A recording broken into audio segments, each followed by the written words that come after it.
ГСП онлайн. Городские новости сейчас. Понедельник, 20 января, 12:00. Начальник Ухтинского спецавтодора Артем Карп собирает пресс-конференцию. Тема разговора – очистка городских дорог. Помимо журналистов, в беседе решили принять участие глава городского совета и замруководителя администрации.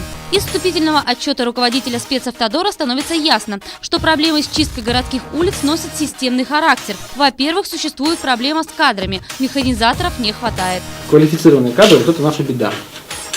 Потому что абы кого на грейдер в город не посадишь, чтобы потом летом не ходить, не считать вырванные бордюры, снесенные канализационные люки и дождеприемные решетки линии канализации.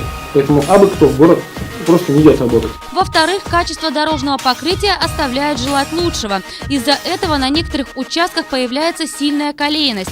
Как пример приводят улицу Загородную, где дорожное полотно выгнуто дугой и прямой нож грейдера не в состоянии качественно вычистить наледь. Но одной из главных проблем Артем Карп назвал брошенные автомобили горожан. Прямой пример – это 30 октября на выходных. Кто ездил, видел, кто-то вот у вас 12 бросил, и вот мы 2 дня вокруг нее бегали. По ГИБДД ее пробить не получилось, поэтому мы просто ее лопатами очищали вокруг нее. Журналисты поинтересовались, будут ли эвакуировать мешающие автомобили, и если да, то на каких основаниях. На этот вопрос ответил Виктор Шомисов. Эвакуировать будут, но только в одном случае.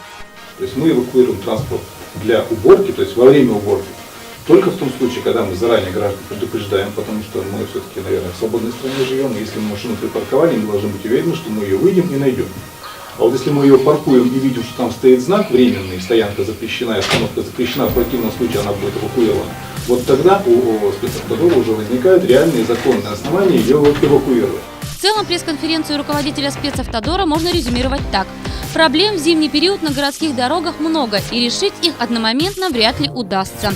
Однако городские службы всеми силами стараются исправить ситуацию и рассчитывают на понимание и терпение горожан.